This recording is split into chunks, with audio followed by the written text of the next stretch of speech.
Hello there, and welcome to The Meaningful Stitch.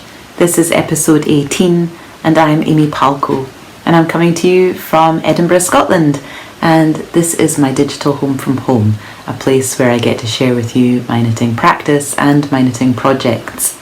And if you've been here before, you might notice that the setup is a little bit different now, and that's because we moved into our new home at the beginning of August. So it's much quieter, so I'm hoping that helps me to record a little bit more often, because I'm not going to have to try and pick times when my apartment is quiet. But we are settling in. We are really looking forward to this next chapter of our lives here, and we're already really enjoying it. We're really happy here, so that's all good news. And I would like to begin our episode today with a card that I have chosen for us, and it's a very appropriate one, I think, today. It's from this deck here, which is the Archetypes deck by The Wild Unknown, and that is illustrated and created by Krans. This is the beautiful box it comes in. And the card that I've chosen for us for today is this one. It's the Nectar. So I'll just read you the words from the guide. The nectar, the medicine, the elixir, the garden. In Hindu mythology, there is a miraculous substance known as amrit, or nectar, that contains infinite healing power. This golden nectar, or sacred elixir, is a drink of immortality, and its sister substance, soma, is known to activate subtle intelligence forces that ease the mind, body, and spirit. Though esoteric, these images lead us to the central energy of this archetype, the sweet, potent, heavenly essence that lubricates our spirit back to life. A nectar card calls us to identify and relish in places, practices, people, and activities that regenerate and heal. Medicine is needed, and it comes in subtle form that you may be overlooking. Seek the most sensuous, fragrant flower in the garden you have forgotten. Don't underestimate this remedy. It is said when someone has activated this substance within, it is reflected in their shimmering eyes. Isn't that beautiful? Well, my loves, I can tell you that I have most certainly been enjoying the nectar of this new place, this new home. We are right beside the deep harbour of Newhaven, so I get to look out at the water and I can see all the glimmering lights in the evening of the other coast of Fife, and also of the lighthouses and of the big ships all the way out at the horizon. And then during the day, I've got these beautiful vistas where you can see the ships coming into the deep harbour, and I've got beautiful window boxes as well where I've got flowers planted, bringing a little bit more colour. And I also look out onto some beautiful trees that have the entrance to the cycle path network, and I'll mention that a little bit later on too. But we are on the top floor, so it kind of makes us feel as though we are in a tree house looking out across the water. It's really lovely. So that is definitely some of the nectar that I have been enjoying, and it certainly feels like the medicine. Probably the medicine of home, actually, because we did live close by here about 6 years ago. We moved to this area, gosh, must be 11 years ago now, and then we left about 6 years ago. And we so enjoyed our time here, so we are really looking forward to settling in a bit more and really living into the full cycles of the years as we explore our new home. So one of the things that I had to do, of course, when moving from one property to another was to pack up my stash and unpack it all. So I have become painfully aware of just how much yarn I have. So I've been knitting like a demon so that I can start working my way through some of it. So I've got quite a lot to share with you. I've got some things that I've finished, I've got some things that I'm working on, and I've got some things that I will be casting on next. I have relatively few acquisitions this time round because, like I say, painfully aware of just how much yarn I have. So I'm going to be trying to work my way through some of that yarn, and I will be talking about that a little bit later on in the episode also. But to begin with, I wanted to share with you what I'm wearing. And this is a top that I knitted last summer, and I knitted it quite close to the end of last summer, so I didn't really get a lot of wear out of it. I've actually had a lot more wear out of it this summer, I would say. So this is the Tin Roof Tee by Yamagara, and it is a modular knit. It's such an interesting construction. I so enjoyed it because you begin at the sleeve with these short rows to create this beautiful little arch shape here, and then it's got this gorgeous shoulder detail, which you can see is kind of like a little faux cable, and then we split and we knit the front and we knit the back, and then we do the same for the other side. So you can see I've reversed the colours with this beautiful shoulder detail again splitting for the front and the back, and then we join with a Russian grafting, which I'd never done before, but there are very clear video tutorials with this pattern, so that was really helpful. And this created, I thought, a really clean line. I'll just move forward a little bit so you can see it, but I thought it worked really well, and it was so easy to do. And then once we have grafted the back and the front together, we pick up our stitches and we knit this bottom part here in the round. Now you could knit it plain, absolutely, or you can knit it in ordered stripes, but I decided to go for something a little bit more random. And I had some beautiful grey yarn, this lovely coral yarn, and I had this great speckle yarn, which I had a little, not very much of, but I wanted to use it up because I loved it so much. I actually used it to knit a hat and wrist warmers for my daughter, so I've definitely got my money's worth out of this particular yarn. So let me tell you what I knitted it with. This is from the Woolly Skein, and it's their Chickadee base, which is a 60%, and it's like 40% linen, 60% cotton base. And then this is Drops, their Safran base, which is 100% cotton in the light grey. And then this fabulous speckle, which I'll come a little bit closer again so you can see. This fabulous speckle yarn is a hand-dyed Merino Nylon sock yarn from the Rusty Ferret, which is a wonderful hand dyer, Leona, hi, if you're watching, who's based up in Dundee. And my daughter, when she moved up to Dundee a couple of years ago now to go to Dundee University, we visited Leona's shop, and I bought some of this yarn to knit my daughter a hat and wrist warmers, and like I said, had a little bit left over, so I added it into this top. So it is actually mostly linen and cotton, so it's very light and airy and very comfortable to wear through the summer, and I like to wear it with my jeans, or I like to wear it with linen dresses, so it's a very comfortable piece. So that's the Yamagara design. It's the Tin Roof Tee, and I will add a link to the pattern and all the yarns used in the description box below. Really, if there's anything that you're looking for, that's probably where you'll find it, so that I mention in the podcast. Okay, so moving on. What have I finished? Well, I have two finished objects, and they're both shawls, which actually reminds me to let you know that we are still running our All the Shawls cowl right now. If you want to join in, you just need to knit a shawl or a cowl or a scarf. We're not that fussy. The cowl is running from Beltane to Samhain, so we finish up on the 1st of November, so you still have plenty time to join in. You can join in either through our Ravelry group, which is the Meaningful Stitch, or you can join in through Instagram and use the cowl, All the Shawls cowl.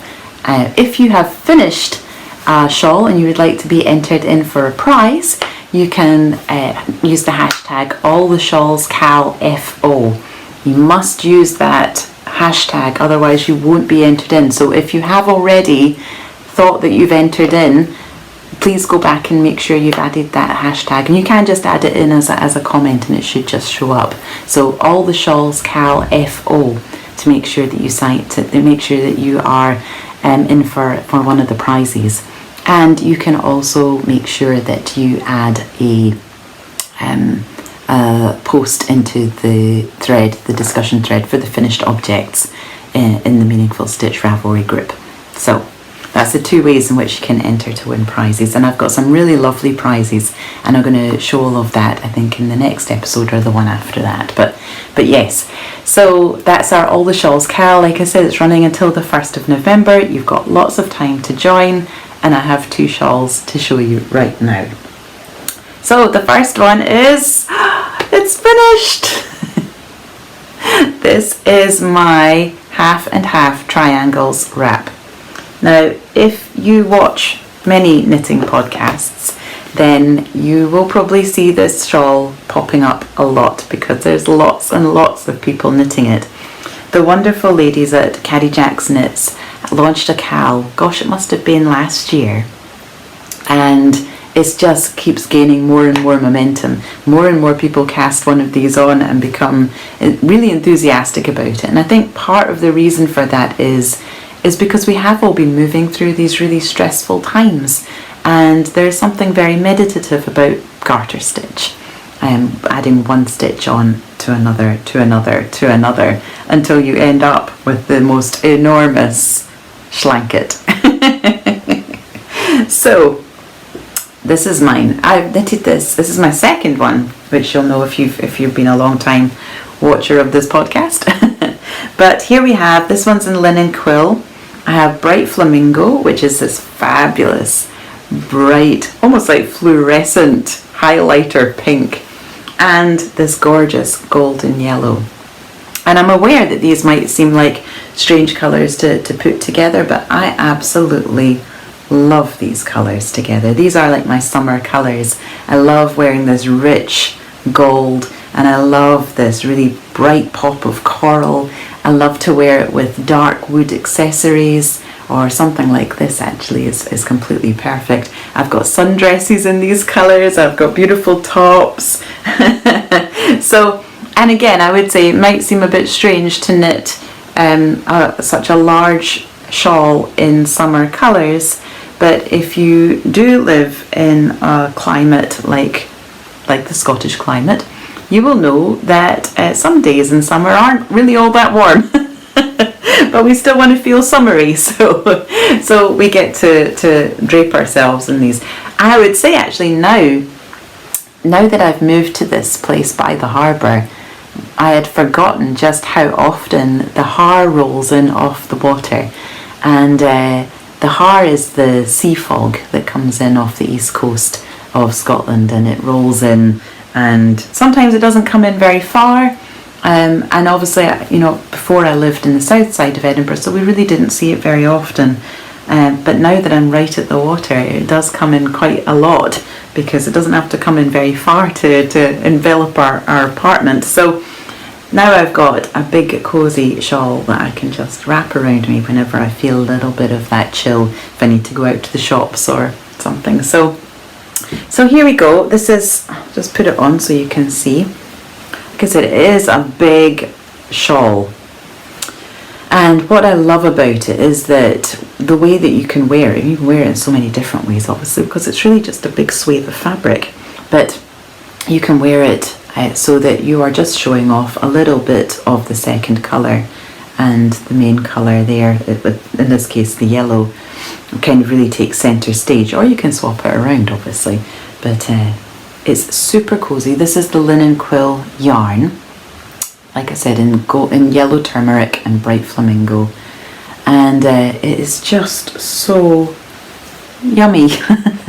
It is, let me think, 50% Highland wool, 35% alpaca, and 15% linen. So the way that, because linen is a plant fibre, so it will resist the dye. So when you look at it, you'll see that there's like little sort of white fibres. I don't know if you can see that. You can see that's where the plant fibre has resisted the dye, and so it creates this really lovely effect. I really enjoy it actually. Maybe you'll see it a little bit better on this side. There we go. And the Highland wool, and it makes it so bouncy. It's like a really bouncy yarn. It's got a real liveliness to it, and the alpaca creates this lovely drape, and together the alpaca and the wool absorb the dye really strongly, so you can see it's like a really vibrant colour. It's just, there's nothing muted about this colour. But there we go. It's beautiful. So you've got this very vibrant dye, and then you've got the linen resisting it, which creates this really beautiful depth of colour and shade within the fabric itself, which I really enjoy. And you can see the way in which it's draping. It really is very lovely. So you can see that I usually wear it like this, all kind of bunched up around my neck. I don't really like getting a chill. I like to keep my neck and throat warm. So you can wear it like that.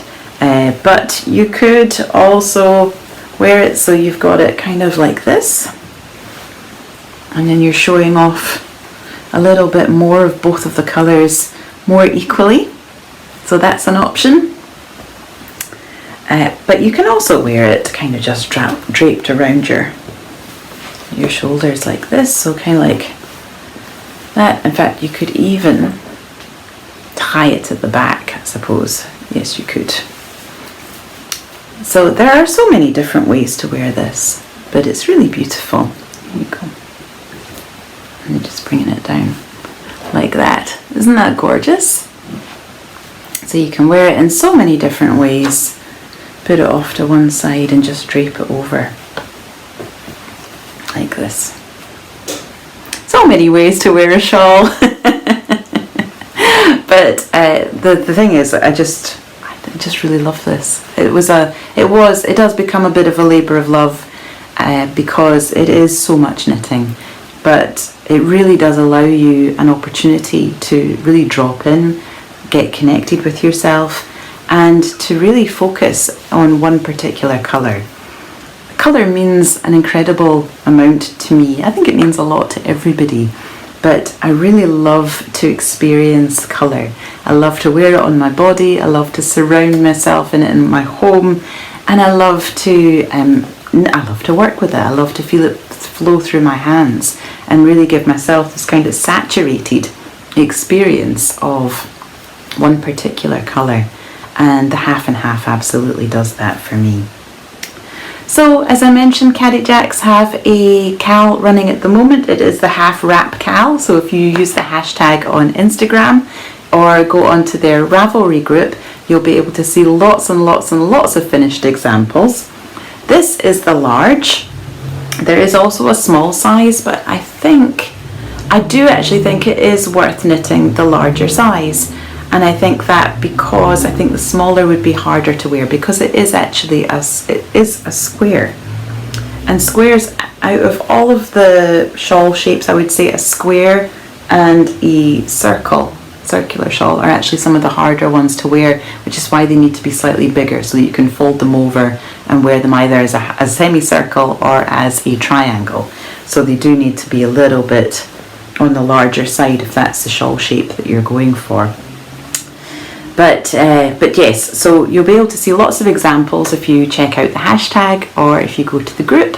And the plan, I think, is for people to be able to wear their shawl on the hill at Rhinebeck.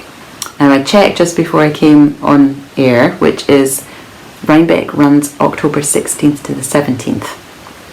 I will not be there. Travel is still very, very restricted over here, and flight is airports are quite a tricky place to navigate right now, and lots of testing, and I will not be at Rhinebeck this year. One year I hope so, but not this year. But I will be wearing this in solidarity. But it does mean that you still have just under 2 months to knit one. I think that might be a little bit of an undertaking, but if you knitted very fast and very focused, then you might be able to get one completed by then. And there are lots of prizes that have been donated by Purl Soho for that particular cal as well. Really quite spectacular, so it is worth getting your knit on and completing one of these enormous look at this shawls, but they're just fab. So I was knitting on this because, like I say, obviously moving house is a very stressful endeavour, and it was very stressful, and inevitably, you know, there are various different things that go wrong in the process and that have to be amended in quite quick time, and so the whole experience is quite heightened. So this really helped at the beginning of that process, but actually after a while the garter stitch wasn't helping, and it was because I've almost got too much time to think, and I started to become very anxious. And the anxiety is, if you experience anxiety at all, it's a horrible thing. You know, it's very difficult to sit with yourself. It's very difficult to find your centre, come back to a comfortable place. Comfort feels very far away. So I decided that what I needed to do was cast on another shawl. So while I was working away on this one, I decided to put it to one side, cast on another shawl, and then I came back to this one and completed it after, when things had calmed down a little bit. And this is the shawl that I cast on and completed to make myself feel better. And it really worked. This is the Fantastitch by Stephen West. So you can see that it is also absolutely enormous. Again, I would probably wear it like this. I do wear it like this. I wear it like this a lot. In fact, one of the things I do is I tie here and then I pop it underneath like that, so that the ties aren't as long and they don't get caught quite so easily. So there we go. This is the Fantastitch. It's by Stephen West. I love a Stephen West shawl. I love a Stephen West pattern. You're about to see that I've got another couple of Stephen West patterns to show, projects to show you in just a second, but there is something about them. There's something about his creativity and his playfulness that really appeal to me, and the creative options and possibilities within his designs are really endless, and I find that very exciting. And so when I do go to my stash and think, what do I want to cast on, what do I want to create, I find his patterns are very conducive to finding something really beautiful and fun and enjoyable. And this shawl ticked all the boxes for me. So I will talk you through some of my yarns. So this one here and this brown here are Qing Fibre BFL High Twist. This is Peachy. This is Gingerbread. Then I've got some BC Garn Baby Alpaca, and that's this dark grey. In fact, you can see it best on this. Dark grey and this light grey Marl are both the BC Garn Baby Alpaca. And then I have this bright pink here is Drops Kidsilk. And this lovely orange here is Mohair de Ferme de France. And the last one, there it is this one here, which is a Sensei Ito in Bordeaux.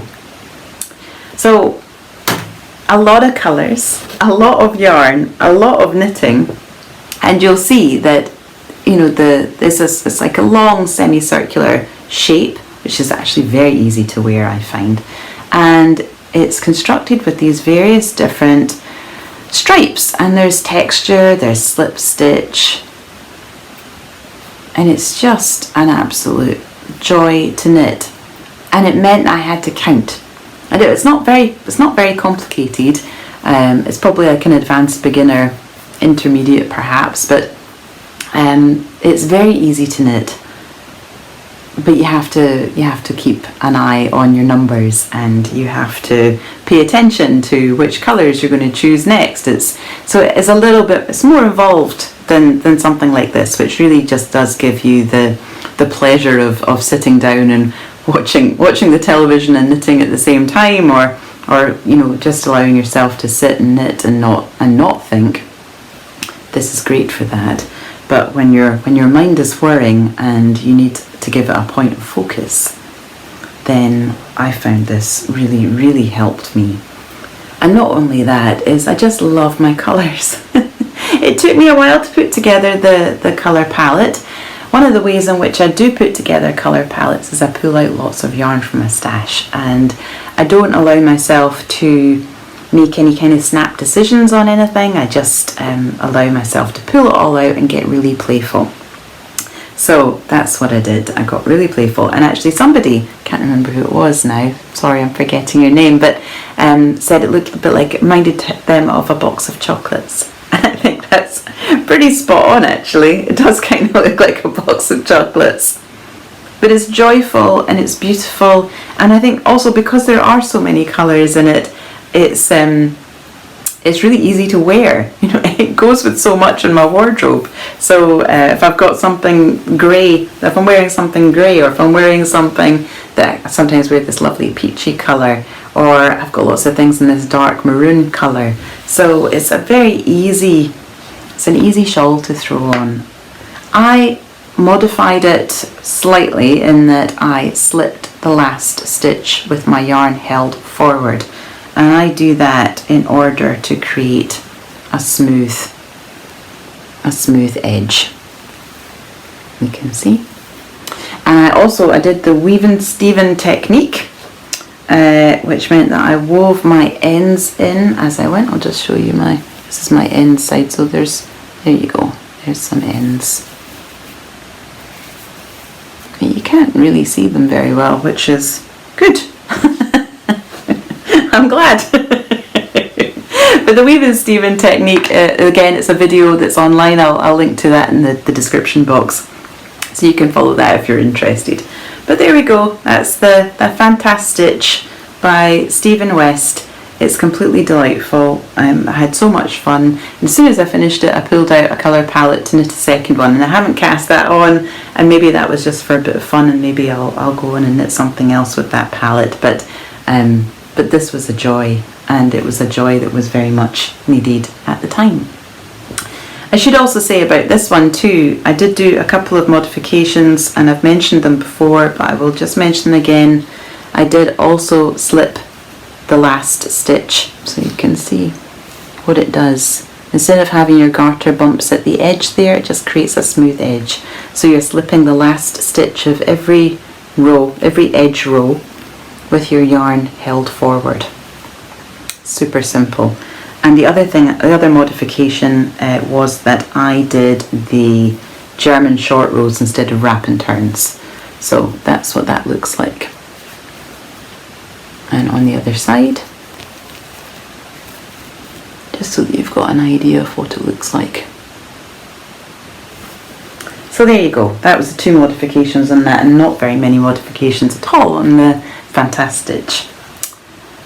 Okay, what am I knitting now? I've got all my notes down here. There's a lot. So, what I'm knitting now, well, I'm knitting on another Stephen West. Actually, I'll leave that one just now. I'll do this one, because it's another shawl.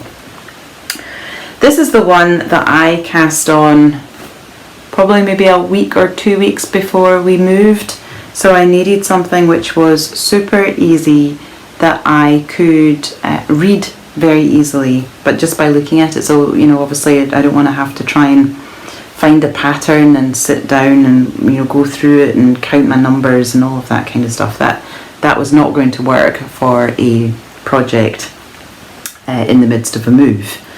But I do need something relatively engaging, so so I could have cast on another one of these, but I didn't have enough yarn in any one particular colour, but I cast this on instead. So this is the Quadrangle Spires, again by Stephen West. It's one of his newer shawl patterns, and it's a modular knit. And I am knitting it in a yarn that's completely different from the one that was recommended in the pattern. The yarn recommended is Spin Cycles Dyed in the Wool, and I think it's Magpie. Oh no, it's not. It's West Wool Bicycle is the main colour.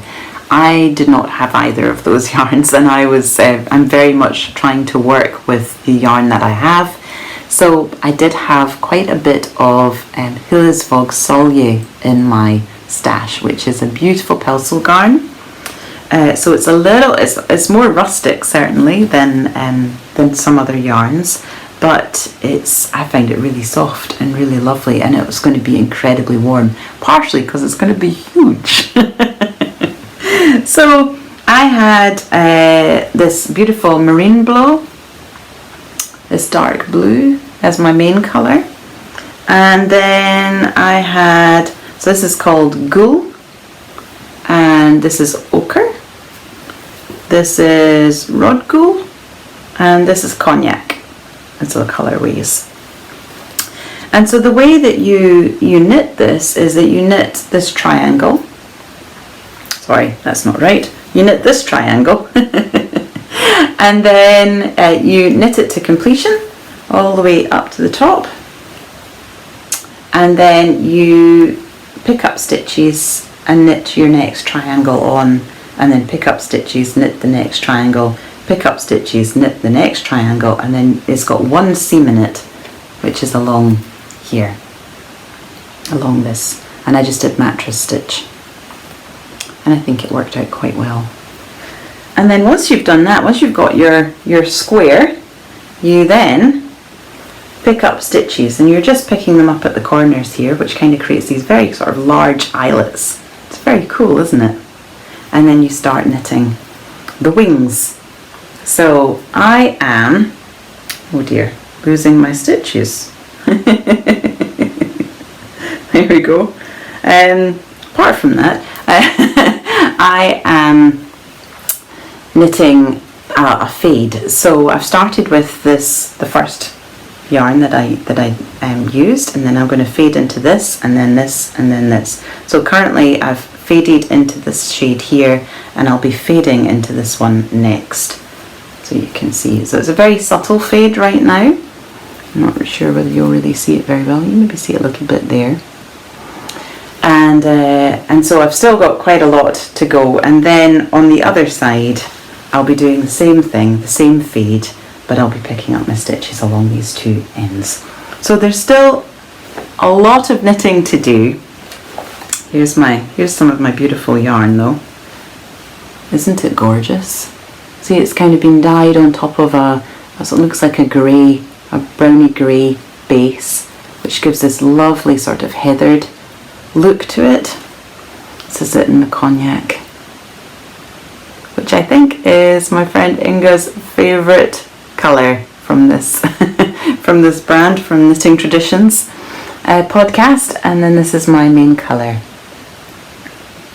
Isn't that beautiful? Really lovely. So I'm really enjoying this. However, I put it down.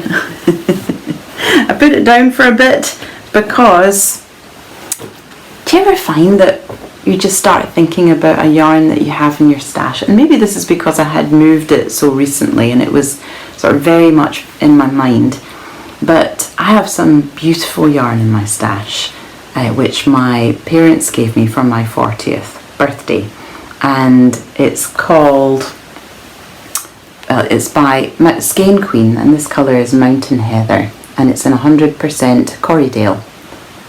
And I just absolutely love this yarn so much, and they gave me 4 skeins of it, so like a sweater quantity.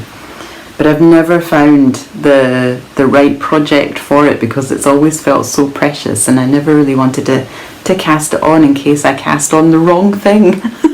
Like, what would the wrong thing be? Don't even know. So anyway, it's been sitting in my stash for a few years now. I'll be 43 this November, so it's almost 3 years it's been sitting there as I've sat in a place of indecision around what to create with it. But 2 years, it will be coming up for 2 years ago, I was in Amsterdam and I visited Stephen and Penelope, the wonderful yarn shop there, and I purchased some of this, and this is Hedgehog Fibres Alpaca Boucle. So that is a alpaca silk mix, and as you can see, it's got these gorgeous little loops. Isn't it beautiful? Very cute.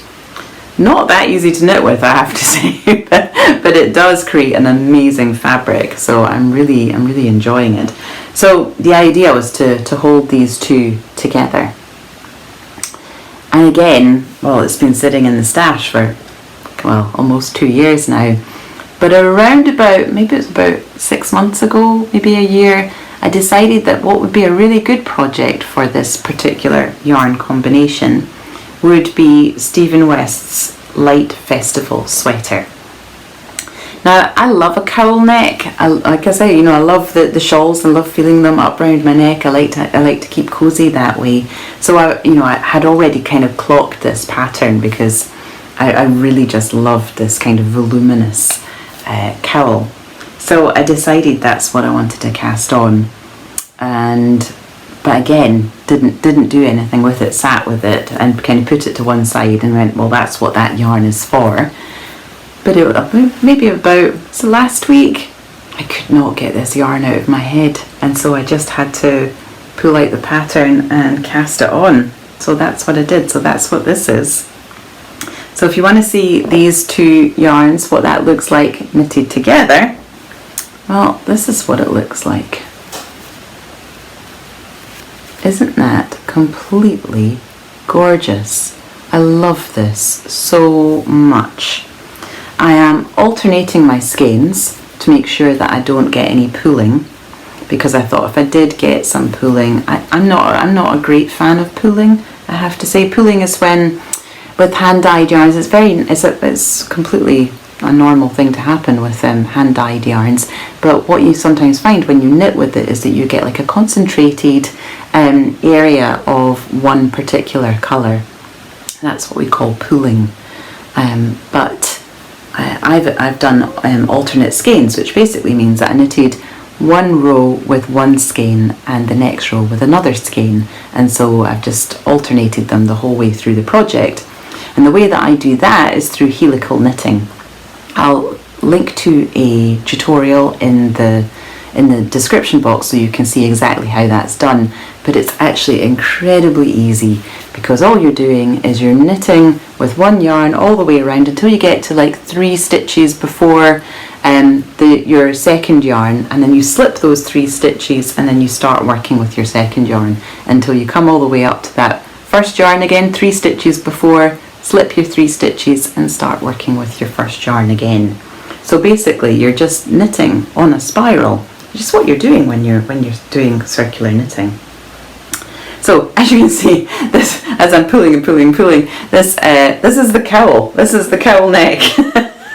So it is absolutely huge.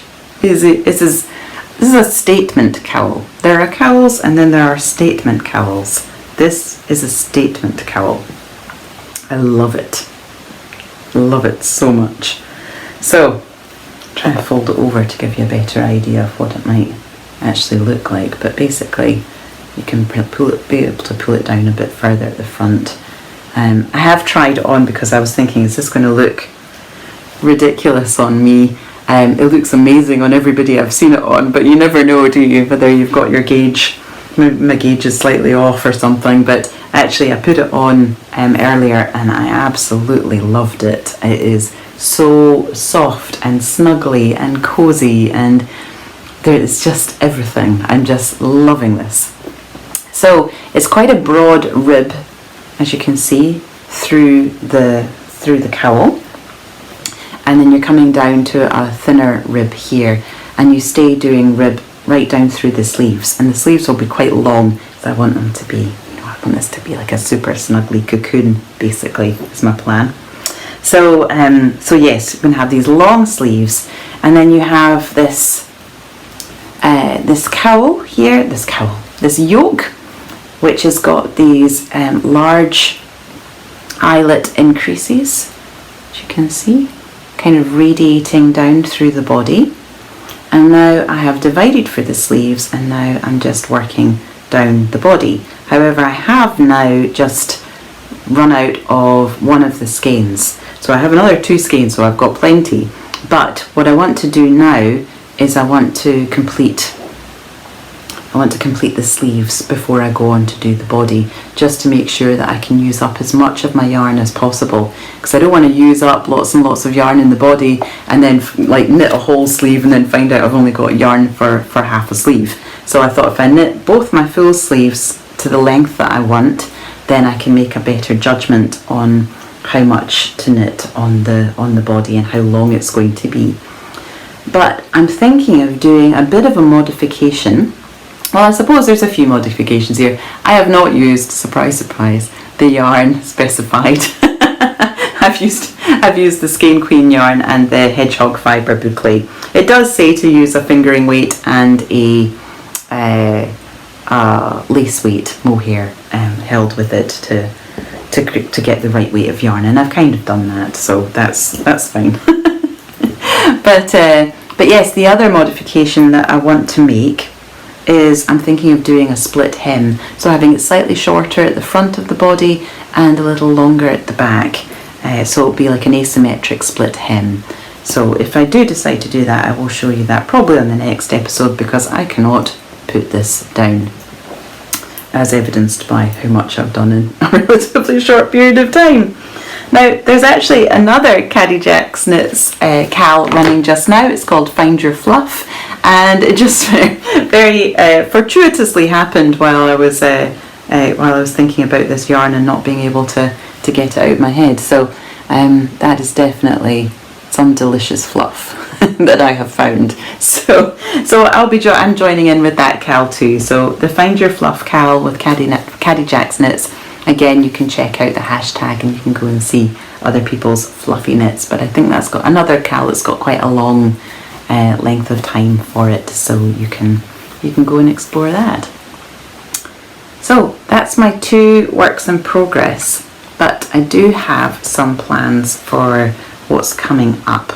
So you might remember that I've already mentioned this project and I have not cast it on. And to be fair, we have moved house, so it's not as though, I've just been sitting around not doing anything.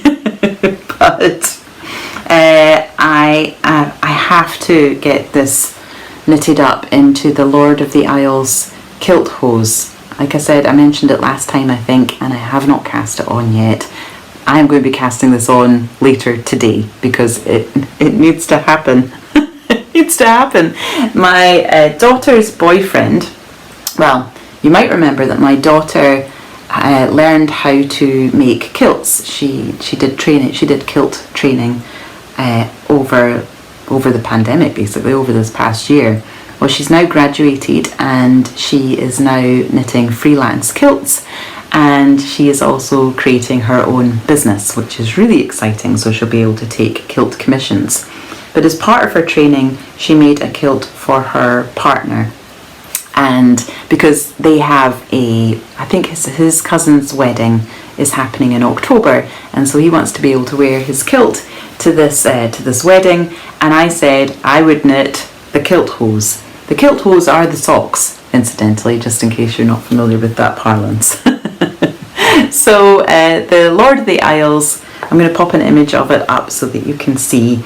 But they are beautiful cabled kilt socks, and you might also remember, if you've watched this before, if you've watched this podcast before, is that I knitted these same kilt hose for my son when he turned 21 last year and got his kilt. So I've knitted this pattern before. I haven't knitted it in this yarn before though, because this is Coop Knits Socks, DK, and this is in the colour Dulles. You can see it's this beautiful blue, kind of like a silvery grey blue. It's beautiful. So I've caked up all the yarn. I have the pattern because I've already knitted it.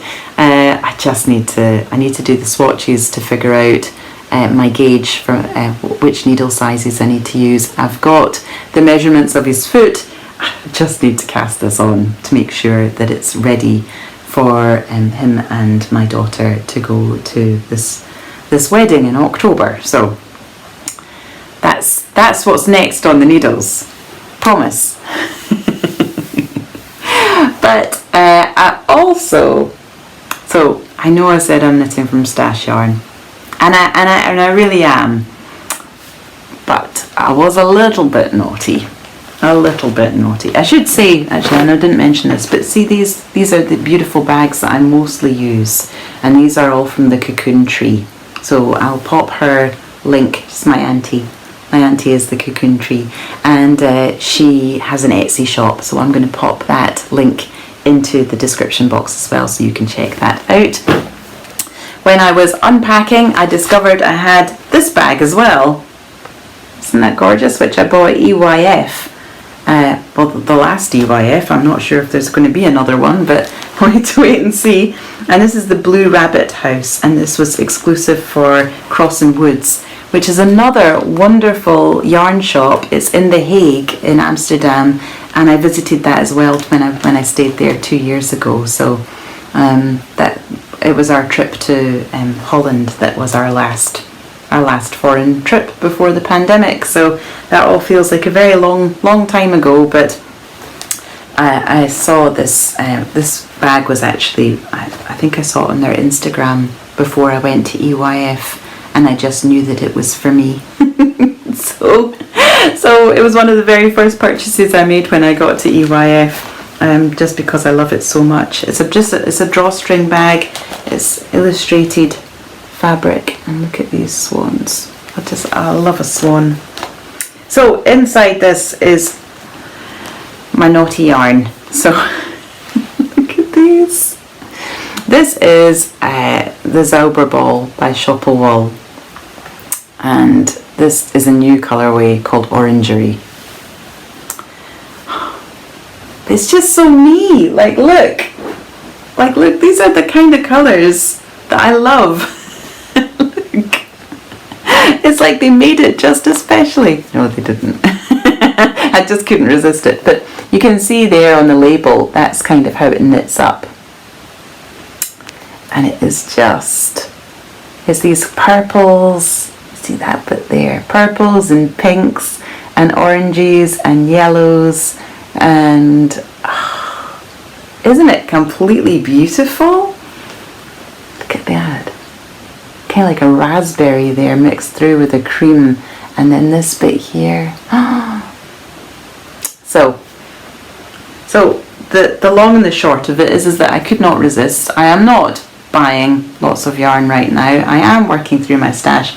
I do have a plan for this though, so it's not all that bad. Have you seen Andrea Mowry's Illuminate sweater? It's the sweater design that she's done for Rhinebeck this year. It's so beautiful. She uses spin cycle dyed in the wool and Magpie Fibres feather, which is their mohair silk base. I do not have that yarn, and it is a little bit on the pricier side, and we are having to do things like buy dining room tables and chairs and and a lovely futon, a lovely new sofa bed. So yes, that's where all my money has been going, but I couldn't resist picking up these two. I think I got them for £11, around about £11 each from Wool Warehouse, and so I would like to knit the Illuminate sweater by Andrea Mowry using these two, and I'm going to have some of this yarn left over after I finish. There is 620 meters of yarn in a 100-gram cake. So and I had 3 of them. So I'm going to have plenty to finish this, and I think I'm going to have some left over to pair with this for the Illuminate sweater.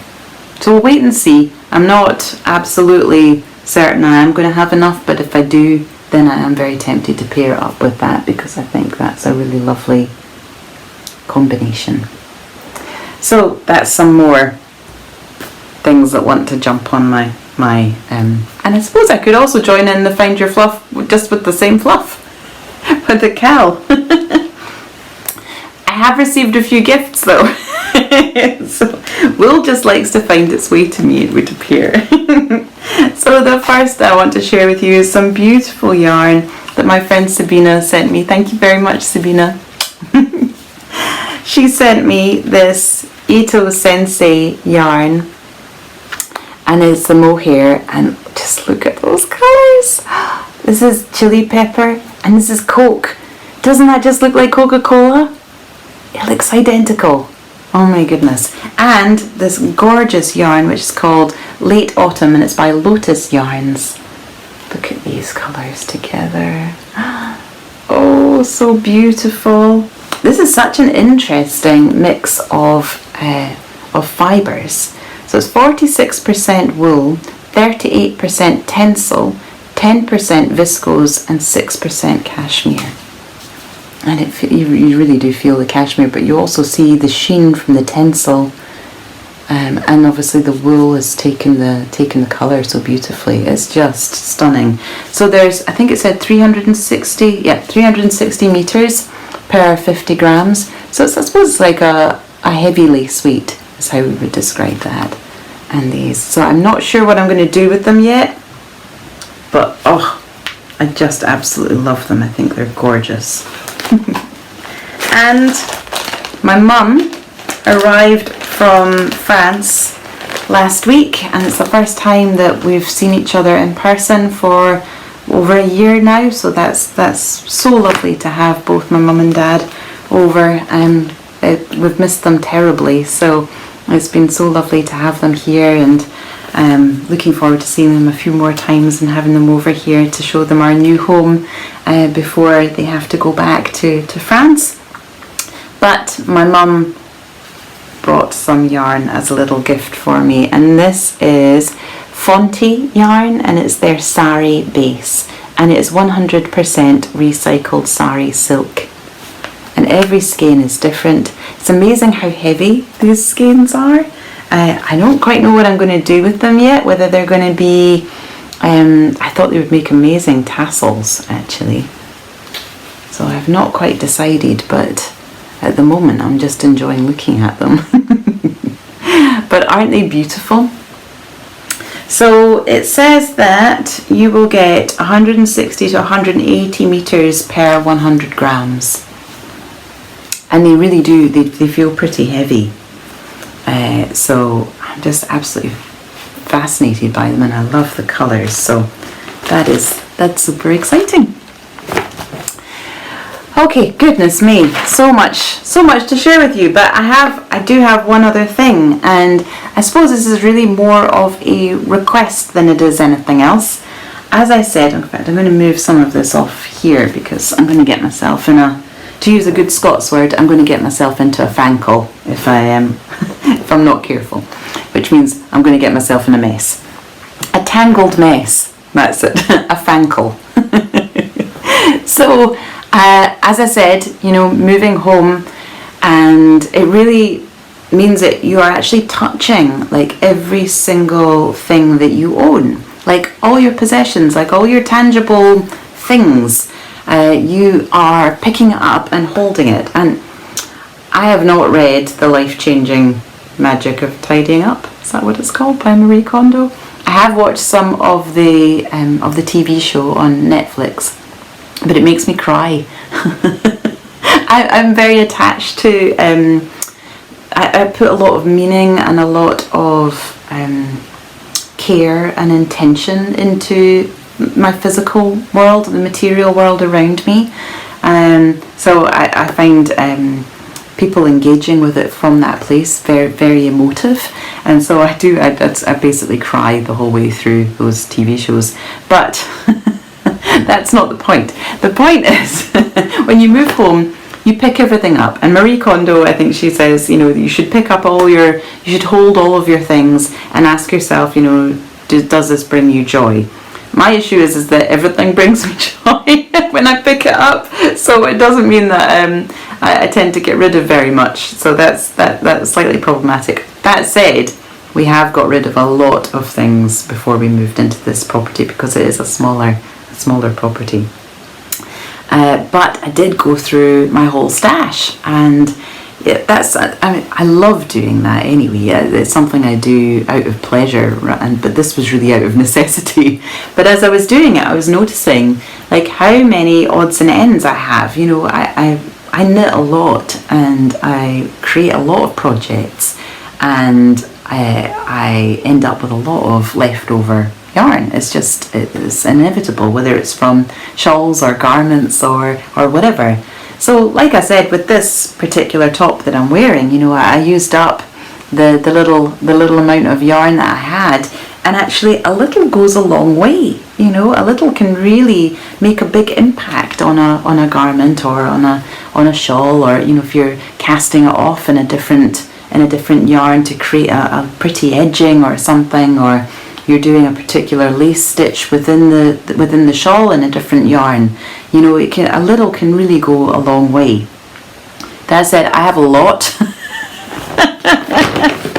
And I have put it all in, so another Swan Bag, but this is more of like a Swan shopping bag, and that is because it is absolutely full of yarn. And you'll see, like, some of these are like full balls of yarn, like these, and sometimes that's because I just had like one ball in the first instance. Other times it's because I knitted a larger project. This was my Magnolia by Junko Komoto, and I had a ball of yarn left. So some of it is like that, and some of it is like this, which is the very small amount of the Peachy yarn from this project here. So sometimes it's really a very small amount that I've got, and sometimes it's somewhere in between. So I think that is the Helix yarn that I knitted my Birds of a Feather with from La Bien-Aimée. And this is yarn, I think, that I used in the edging of my, what's it called? That's another Stephen West. Oh, my Striped S-Jan by Stephen West. That went into that was some beautiful alpaca yarn that went into the edging. And this bright yellow is some yarn that I dyed as BFL, and I used this in my it was a starting point by Hoki Locatelli, and I didn't like how it all looked when it was knitted up, and we over dyed it, but that was the original yellow. Bright, hey? So like I said, I've got like a whole bag full of these. You might remember the shell cottage socks that I knitted out of that, or the painting bricks. I've got a little bit left over from that. So that's what I've got left of a ranunculus that I knitted in this fabulous Wensleydale.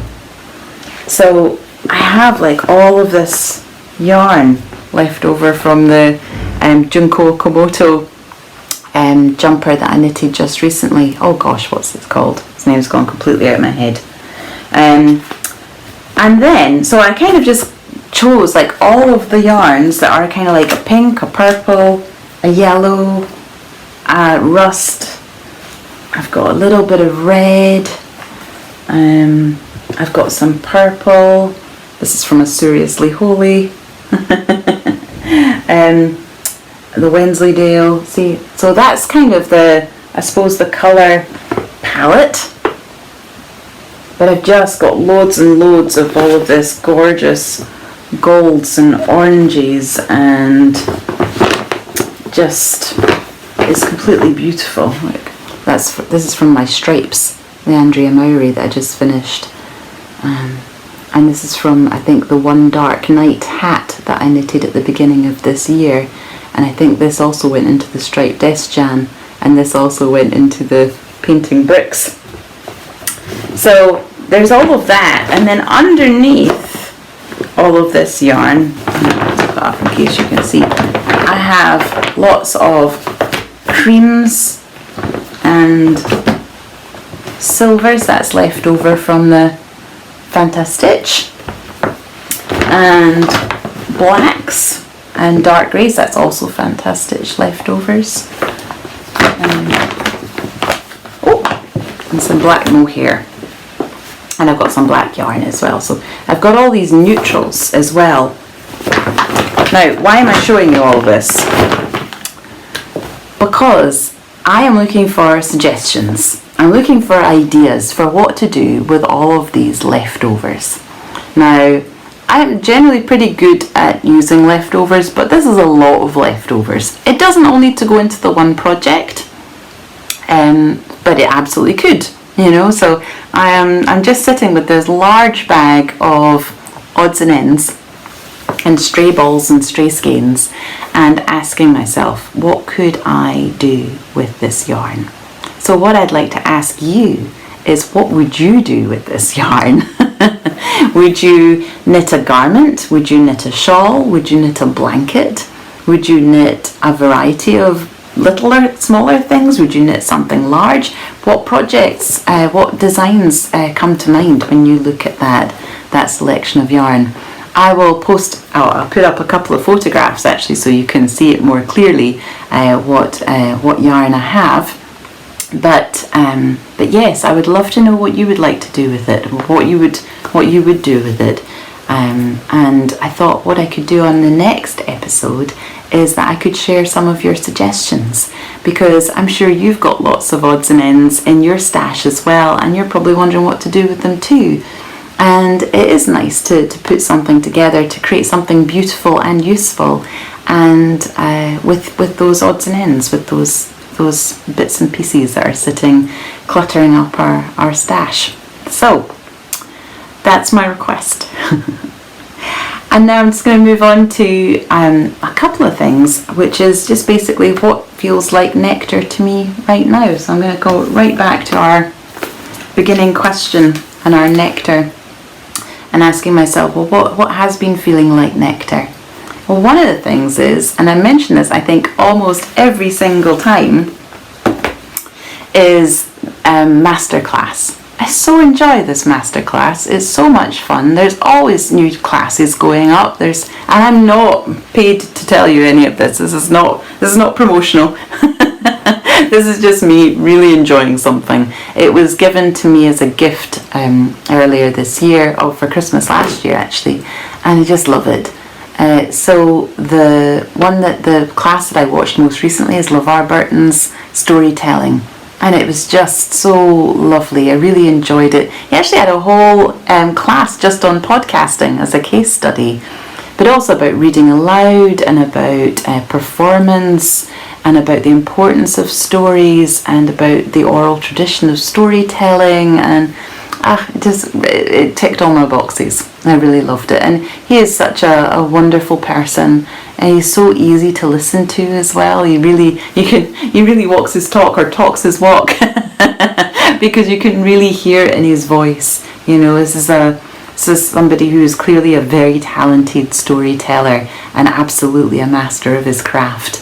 The case studies were all fascinating actually, and I just enjoyed the whole thing. So if you are a masterclass, then you might want to check out that new class that was added quite recently.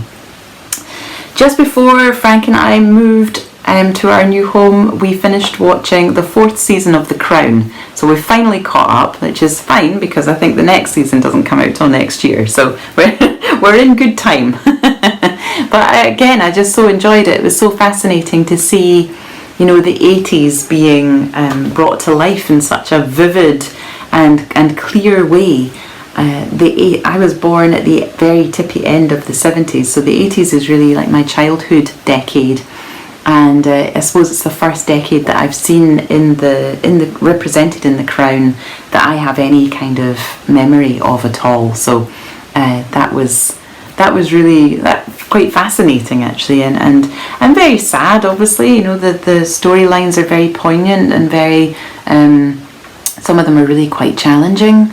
But the storytelling and the acting and the construction of the ways in which they are telling personal narrative through a much grander cultural context was really very impressive, and endlessly impressed with how they do that. So there was one particular episode which tackled the break-in that happened at the palace.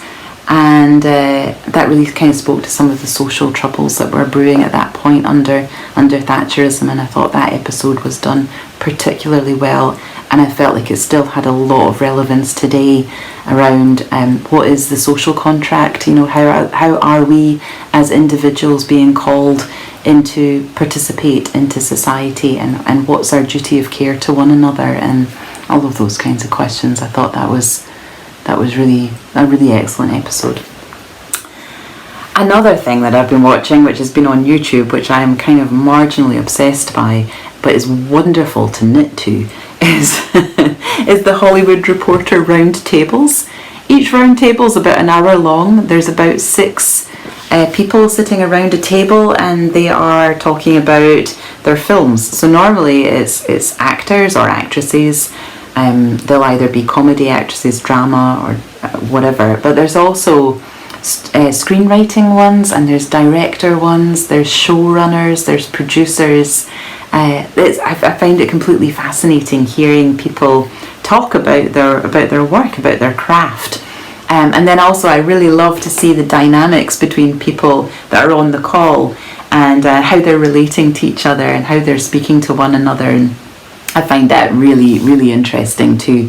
I think one of the really encouraging things I find about it, particularly in the round tables of the actresses, is how wonderfully supportive they are, and really are acting as each other's champions. I think women are so often pitted against each other to compete against one another, and I think that seeing that modelled in that way, I think, is really important. I think it really holds it up as a possibility and invites us all to engage from that place as lifting one another up and cheering one another on, and being each other's champions is a really important thing, and a really lovely thing to witness. So I've been enjoying that too.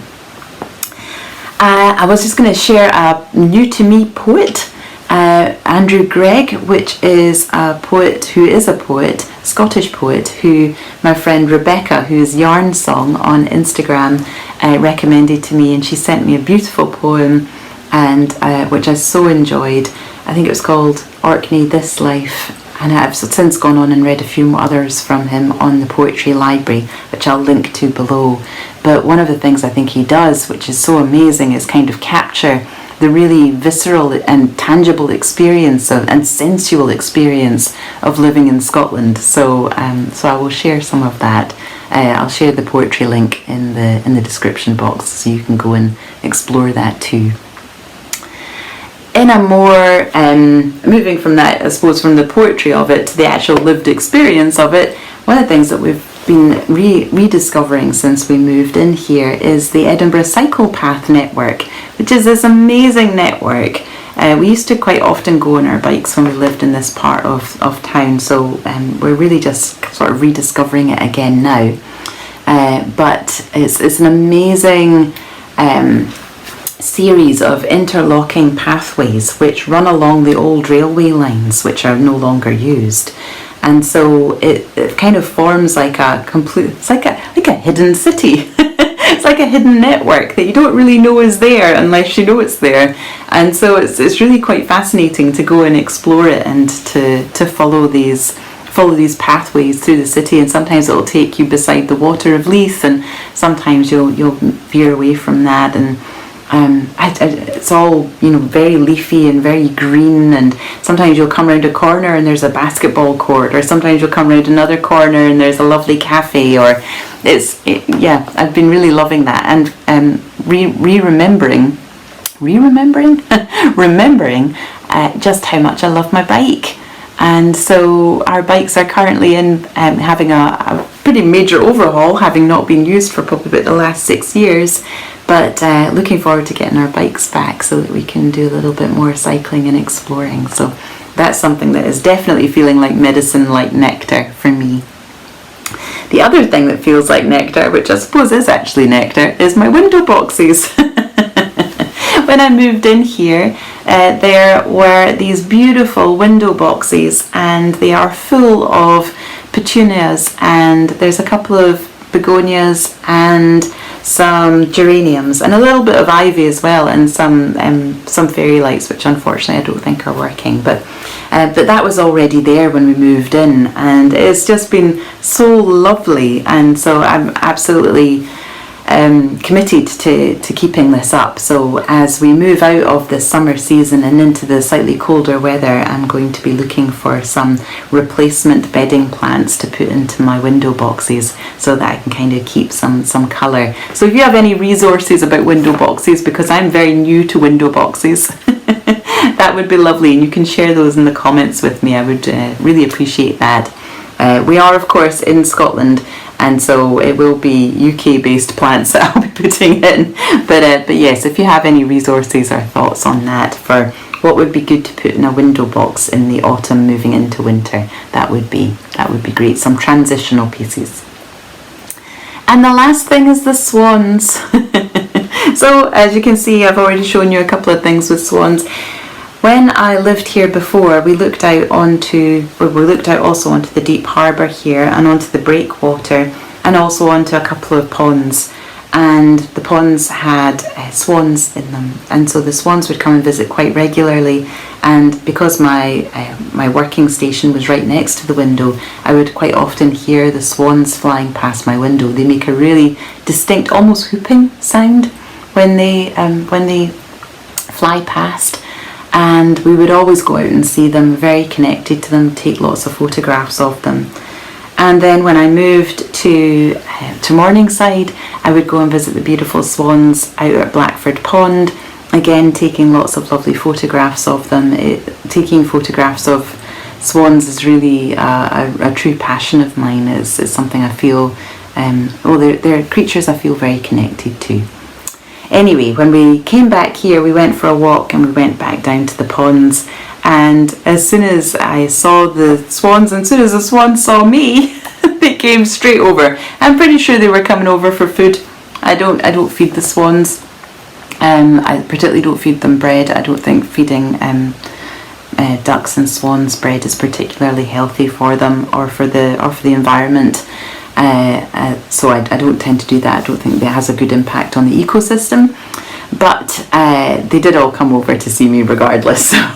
So I felt very well met, felt welcomed home by the swans.